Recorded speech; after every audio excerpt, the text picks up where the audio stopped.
And now our first keynote of the day, please welcome the CEO of Sam's Club, John Furner, interviewed by retail reporter at CNBC, Lauren Hirsch.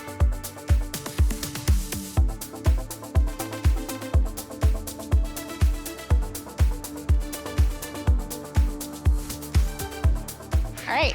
Hello, everyone. Thanks for joining us. John, I know you were here recently seeing Def Leppard. Thanks for coming back. So the past couple of years there's been a lot going on. You've closed about 10% of your stores. You invested a ton in e-commerce. Tell the crowd a little bit about how you guys are thinking about your turnaround and what's of highest importance to you. Sure. Well, let me start and just frame up who we are and what we do.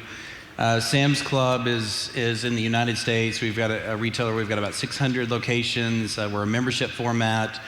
And we've made some changes the last couple of years, as you said. So a couple of years ago, we decided to really make sure we understood who our core consumer is, what they do, and what they expect from us. And that resulted in a bit of work that caused us to narrow our focus. And we chose a target consumer that's a homeowner. It's a homeowner who owns somewhere between $75,000 and $125,000 a year, typically own a couple of cars. And that resulted in us really narrowing the strategy down in terms of merchandising, technology, our footprint, which led to the changes that we made starting early 2017. And talk a bit about that. So I mentioned the store closures. You closed a bunch. You converted a couple, I think, to e-commerce centers. Help us understand how that fits into your broader strategy. Yeah, sure. So the size of the fleet we have today, as I mentioned, is 600 locations, and there were a number of those that we converted to fulfillment centers. And what's leading the change for us was the change in the way our core consumer shops. So the consumer today is obviously looking for great quality. They're looking for a great value, which we offer. But they want it delivered or fulfilled on their terms. So we thought it was important that, first we are an environment that you can shop in, but we wanted to be able to deliver to home effectively. And having a number of centers with the core narrow assortment close to the customer all over the United States was important. We have a pickup business that's going well, and then we also have the ability with the partner Instacart to be able to deliver to home. And as you've been closing and retrofitting, you've added a bunch of e-commerce options. Let me know if I've forgotten anything. You've launched same-day nationwide pickup. You have the Sam's Garage app, Sam's Club Now, which is your innovation lab. Right. What is of biggest importance to you guys? Are you placing a bet? We kind of spoke about this, but are you placing a single bet? Are you kind of sowing a couple of seeds? How are you thinking about your e-commerce development? Yeah, one of the pieces of strategy, and we think about the business in three ways. First, we want to support our people all over the business. We want to be great product merchants. And then the third is building digital capabilities. And so I'd say the answer is there's not one single digital capability that matters. What we're trying to do is understand the ways in which we can reduce friction for our core shopper and also for the people that work in all of our buildings. And the buildings include the fulfillment centers, the clubs, the innovation lab, Sam's Club Now in Dallas. And so what we've done with the location there in Dallas is we've carved out space where we can experiment, learn, innovate with real customers, with real members who can provide us feedback. And from there, we can end up building a library of technologies and products that can help us serve members in new ways that perhaps we hadn't thought of. Certainly some have worked. You mentioned a couple like Sam's Club Garage, Scan and Go is a big one. The entire location runs on the mobile platform. And then there are others that we'll learn, and they may be applicable at some time down the road in the future.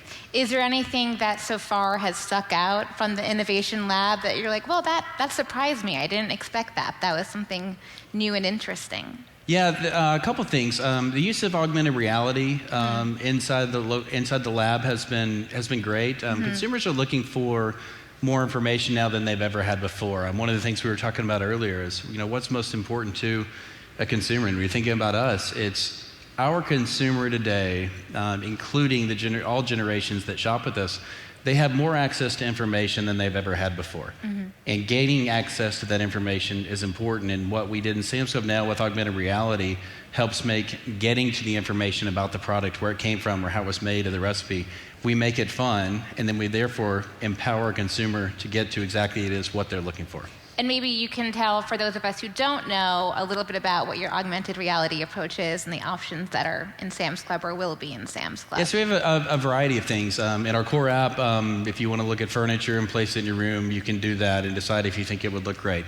If you're in the location, what we've experimented with, you can see certain products, and then you can decide if you want to see the sourcing story, where it came from and how it's developed, if you want to see how it works. Another thing we've done is offer things that make the environment fun for kids. One of the products is you turn the device over to a shopping cart, and you can turn the shopping cart into a pirate ship and take pictures of yourself and send it to yourself. So, it's great for mom who's got a couple babies in the cart, because she can get on with what she's trying to do and make the kids happy. Yeah. Right. So you mentioned Instacart. One of the things I find interesting is, even though you are part of the Walmart family, you guys seem to have a slightly different e-commerce approach. Walmart does not use Instacart, you do. Why might Instacart make sense for you, but not for them? Well, as I said, when we looked at our business 2.5 years ago, the first was deciding, number one, who the shopper is and what they're looking for. And we are really open at Sam's Club to experimenting with different ways to serve the consumer. So we chose a path that got us delivering same-day fresh with Instacart about 2 years ago. Walmart's taken a different path, and they found a program that's worked for them. But ultimately, what we're trying to do in our business is serve our consumer, which a lot of times, even though it's the same person, they're shopping with us for a different need or a different occasion. So just our assortment lends us to be able to help people in a way that's different than a traditional supermarket or a supercenter. So by assortment, you mean the kind of bulk assortment? What about your assortment kind of lends itself maybe better to Instacart? Well, the difference is curation. So our assortment is just a few thousand items, where grocery stores might be 40 to 50,000. A supercenter could have over 100,000. So our job, as I said earlier, in the product space, is to make sure that we are curating and coming up with the very best offer that we can. And in many cases, in a warehouse club, one item replaces the entire sales volume of an entire section in a grocery store.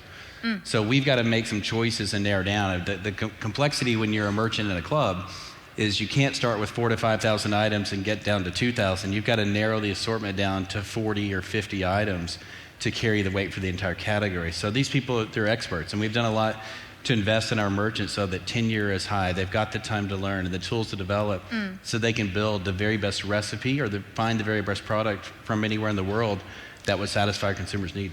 And we spoke a bit about labor in the green room, but that's a huge trend we're seeing in retail, right? We're seeing more and more strikes. It's not necessarily a problem for you guys, but how are you guys thinking about balancing your investment in e-commerce with at the same time keeping your employees happy? Well, we certainly know that in the retail environment there, and I'll speak to Sam's Club specifically, there are a few jobs that really matter inside the club. If our fresh food business is running well, typically the whole box is going to be in great shape. And our leadership team in the club, it's about 15 people.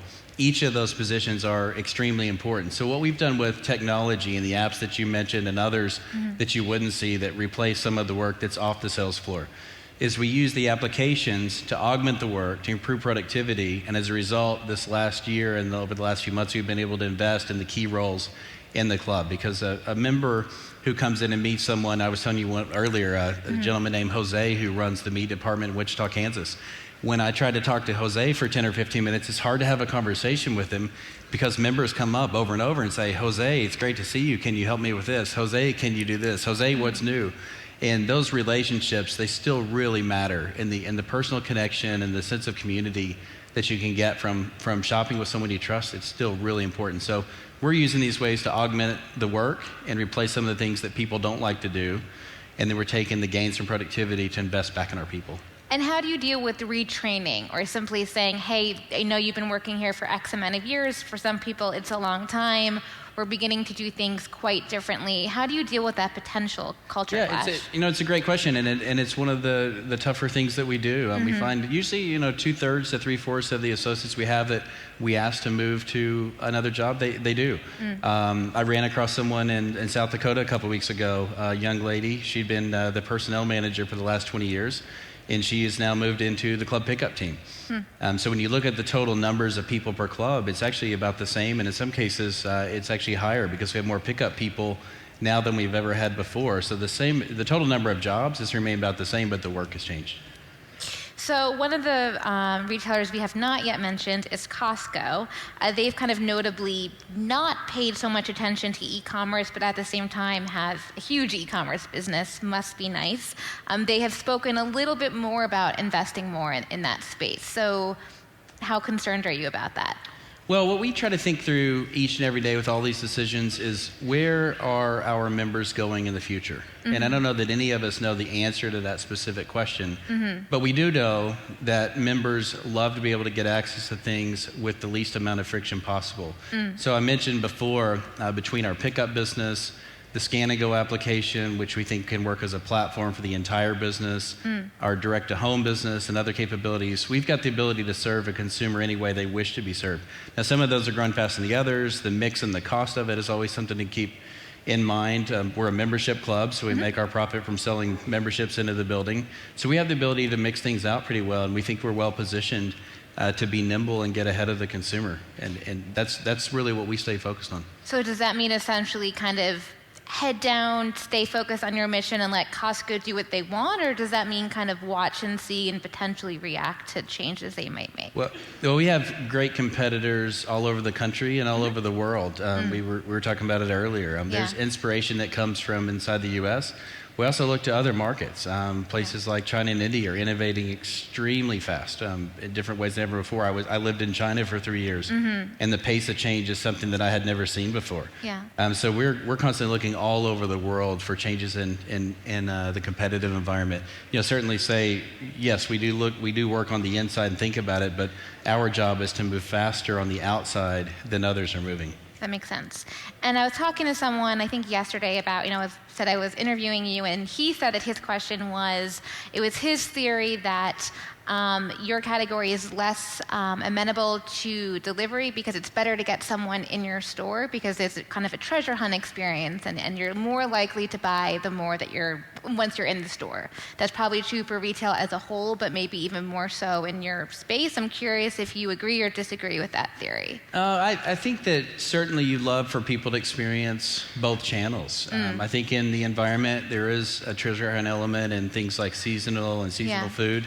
But we can also do that online, and the environment itself is actually set up quite nicely for fulfillment. It's great for shopping. It's great for shopping large baskets, but it's a warehouse. Right. So it's a great place to pick from. And we close at 8:30 at night, and we've got a window from 8:30 on most days until 7 the next morning, when picking is something we can do right out of the box. So actually, it's an interesting format because it lends itself really well to be flexible in any environment. And you mentioned your competitors. I've said one, there's many others. As you think about potentially competing on price, or at least price as an element, how do you maintain your relations with CPGs, and how has that maybe evolved over the past couple of years? Well, I think what's changed in the last few years is customers are loyal to products, customers are loyal to recipes, customers are loyal to stories. And I have a big brand. I have a brand called Members Mark. It's about 30% of the business some weeks. And it's a big brand. And I can only make that brand work if what's on the inside tastes great and it satisfies anything else that a customer is looking for. So the same message for all the suppliers. I think first is, and this wouldn't surprise anybody that's in food, is taste tends to trump everything. We have to get taste right. And if you can get the taste right with a list of ingredients that people know what they are, understand, and believe that they're great for them, then it's our job with our low cost structure to offer great value. And I speak to CPGs, and I'll tell you, sometimes they feel a little bit stressed. It's very tough for them right now. Is there any friction? Is it any harder to maintain those relations as maybe their products aren't kind of in line with what, are the consumer's tastes? Is there any tension, or has it been pretty much status quo? No, I think there's always a desire for all of us to try to find ways to work together to get ahead of where the market's going. So as I said, about 27 to 28, maybe 30% of our business, depending on the week, is our private brand, but 70% is branded. So it's still a really big piece of the market. And we don't go out and set targets for one to be higher than the other. We try to make sure that what we're doing is offering the very best product, and we find the best path to do that. But there are certainly a number of really large brands that have grown the last couple of years with us at faster rates than they have in the past. And our Members Mark business has grown. So it really depends on whoever gets it right for the customer is ultimately going to be the one who wins. So speaking of Members Mark, I was at a CPG conference a couple weeks ago, and one of the big themes was the rise of private label and how well you guys have done with it. And there was this debate of if there is a recession, whether it be in a year or in 5 years, could this be the time that the scale kind of tips, that people really, their loyalty to brands kind of evaporates and they go entirely to private label? I'm curious your thoughts on how the consumer, when money gets tight, how the consumer might be thinking about private label as compared to brand loyalty. I think it all comes back to consumer taste and preference. Who knows what will happen in the future? You'd have to get a great economist to tell you that. But the last time that we had a slowdown of just over 10 years ago, yes, we slowed down, but it's still a really large economy, and people continue to spend. So if I were thinking about how to position myself for the future, which was what we do, we're going to keep investing. We're going to keep investing in product, we're going to keep investing in digital capabilities, and we're going to keep investing in our people. I think an intentional slowdown in that could set us back. And we've got to keep thinking about how we get the business prepared for any economy. We've got to be a strong business, so we're going to keep investing.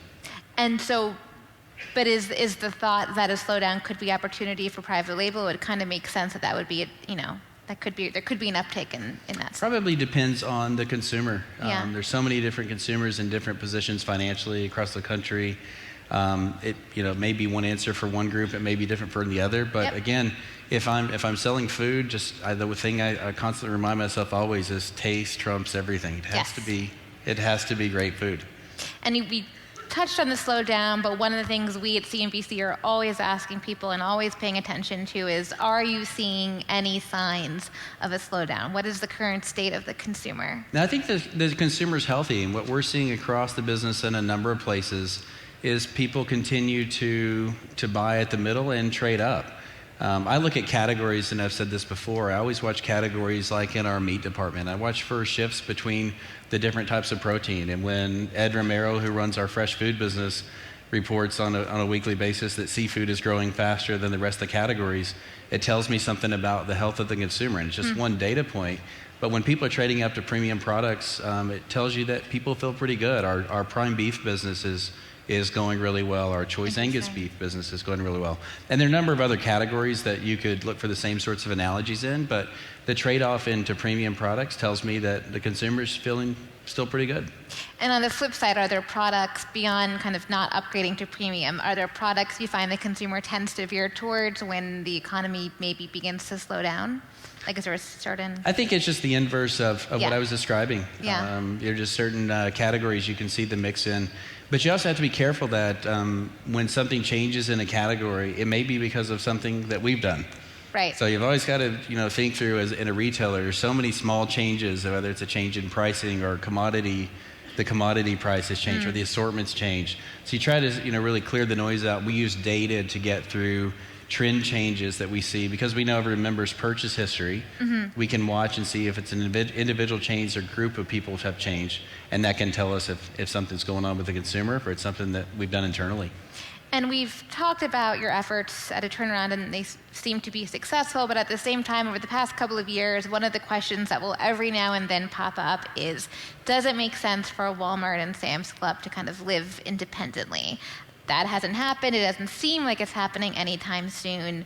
Should that be something people write off entirely? Could that make sense down the line? How are you thinking about that? Well, it's not something that, as far as the brands being separate, that I have spent any time on the last couple of years thinking through. What I think through that's important is we run our business in terms of the consumer-facing piece of the business pretty independently. And we've got the autonomy to invest where we think it's important. And like I said, we've invested in merchants, we've invested in key positions, we've invested in products, and that's really what we're focused on. We're focused on making sure we're running the business the best we can for members each and every day. So from a business perspective, it maybe wouldn't make sense to split the two? We've got a lot of leverage being part of the larger group. There are certain capabilities we leverage in infrastructure, our supply chain, and those really help us run our business really efficiently. Great. That's it. Thank you, everyone, for joining. Thank you, John, for your time. Thank you. All right. Thank you, John and Lauren.